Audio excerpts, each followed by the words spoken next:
All right, Dennis Lichtman, Jerron Paxton, welcome to eTown. You guys sound great. Well, thank you. Oh, Yeah, thanks, man. Nick. No, I'm so glad this happened. So I was talking to the Goodnight Texas guys about how their parents or grandparents had a whole bunch of old things in their universe when they were growing up, and that just sort of inspired them. What got you on this path of looking back to early music from our musical heritage? What started that process? I mean, obviously you had to practice. You had to start somewhere, right? Well, I heard it. Yeah. When you were a kid or when you were a grown-up? When did you hear it? Well, I heard all kinds of music when I was a kid. My mom was a classical music, or is a classical music buff, and she had played clarinet when she was younger and also piano, and had classical records going in the house all the time. So I had classical lessons on violin and clarinet starting when I was a pretty little kid. I was supposed to choose, and I never chose and just kept adding and so on and so forth.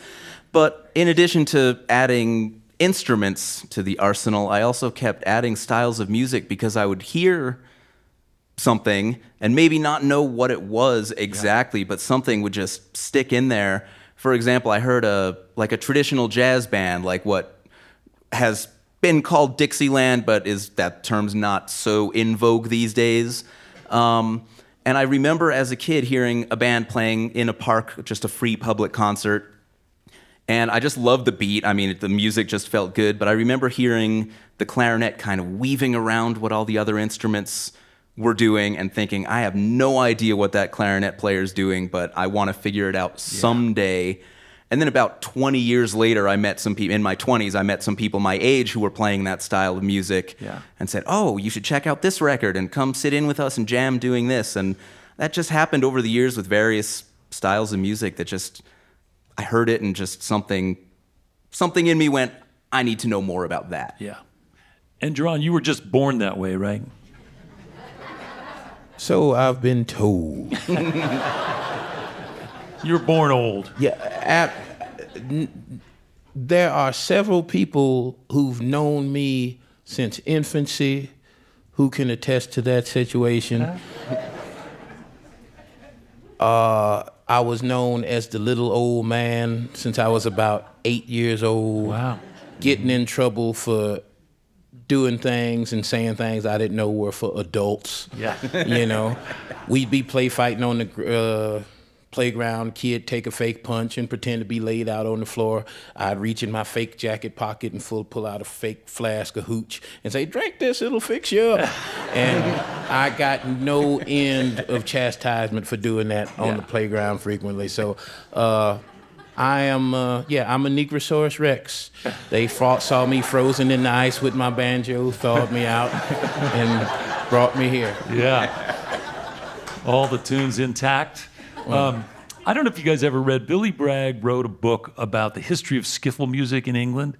And the one thing that not the one thing, but one of the things I took away from that book, which is quite a thick tome, really good book, is that it was trad jazz that was actually catching on like wildfire in the early 50s in England, in London and around. The kids were crazy about trad jazz, and there were bands that were forming, and there were people who were making pilgrimages to New Orleans and coming back.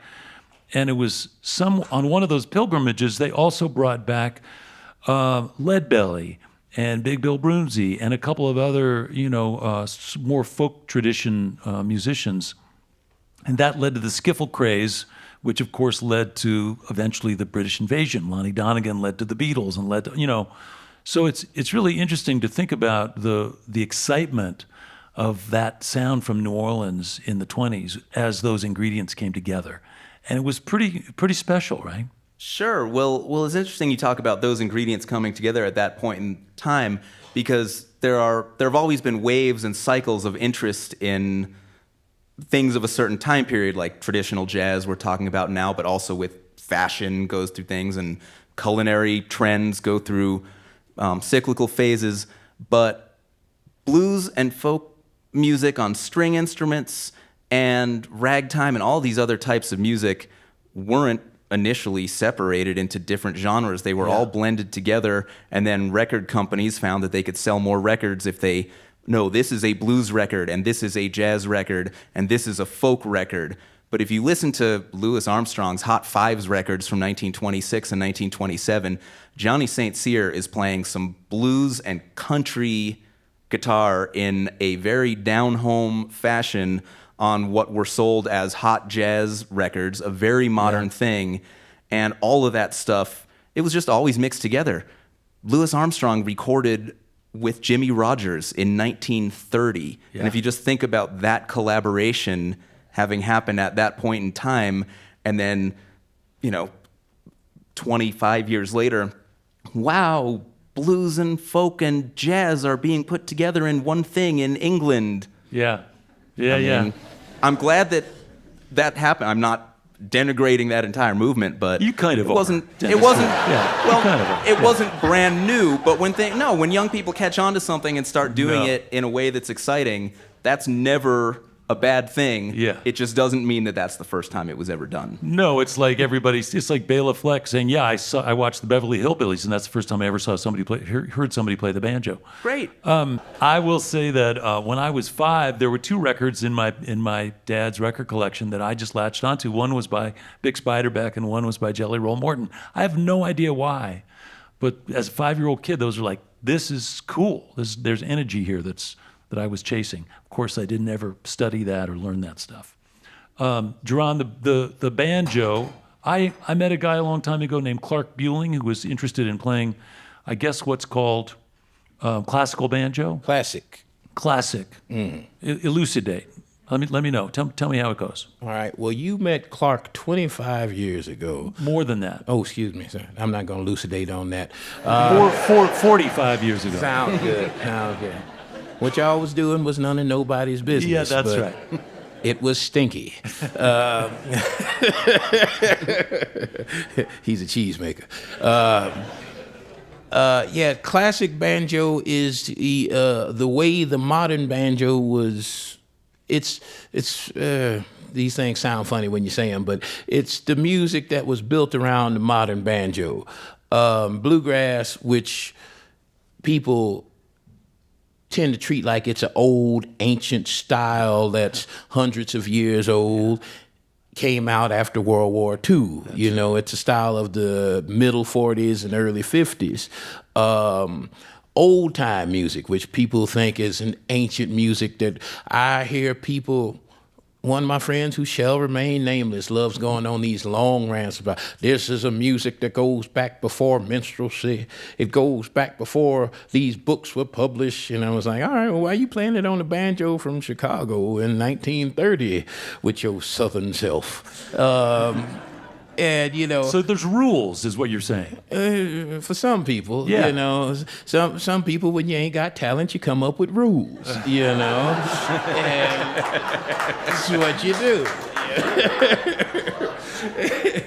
And it's funny to go back and look at that style of banjo and classic banjo, and even find out that quote unquote old time music came out. After that, one of my favorite songs ever was the Chicken Reel, which everybody knows is all over North America. You can hear it in Mexico, you can hear it in Canada, you could hear it all over the United States. And I said, oh, this is a beautiful old Southern song from the 1880s or something like that. And it's written in Boston when my great-grandma was about 1 year old on this side of 1900. So it's going into that style, you learn more about musicality in general. Like this was a style of music that Scott Joplin would have been playing. He was a banjo player before he was a pianist, which not a lot of people know. He was making more money teaching vocals and banjo than he ever was until he started becoming the king of ragtime composers, not so much performers.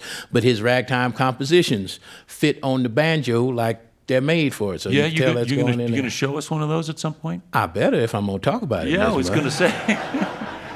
And was there a divide between, the music white people would play on the banjo and the music black people would play on the banjo? Well, around the turn of the century? Around then, I wouldn't say so much.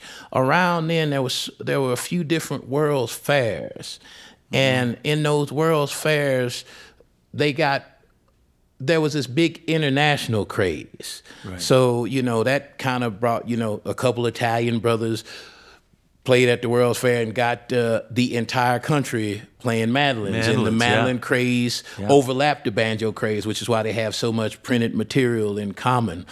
So it goes way back. I wouldn't say there's much difference because even the white musicians back then were, in addition to imitating mazurkas and things like that, they really imitated the music of the culture of the banjo. So you'd find white dudes in Connecticut playing, you know, the Georgia Breakdown or the Virginia Reel or something like that, and doing some pretty spot-on imitations. I was like, this dude's from Connecticut? He sounds like great, you know. It's like, come on now, what's up?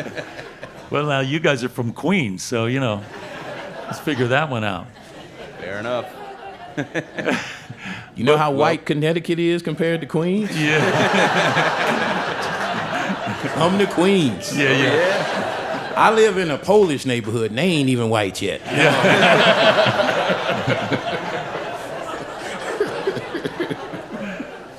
Queens is cool, actually. I like Queens. My daughter lived in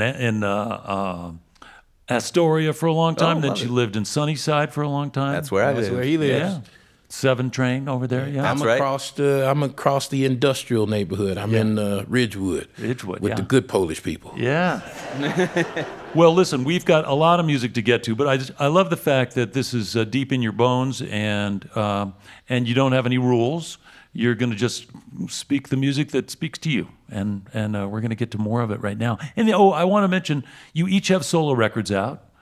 We do. And then you have one record together as a duo, right? That's right. Okay, we'll talk. We'll mention those later on. But once again, this is Dennis Lichtman and Jerron Paxton. Glad you're here. Let's hear some more music. Great. What do you Sounds think? good. Thanks, Nick. All right. All right. Thank you, baby.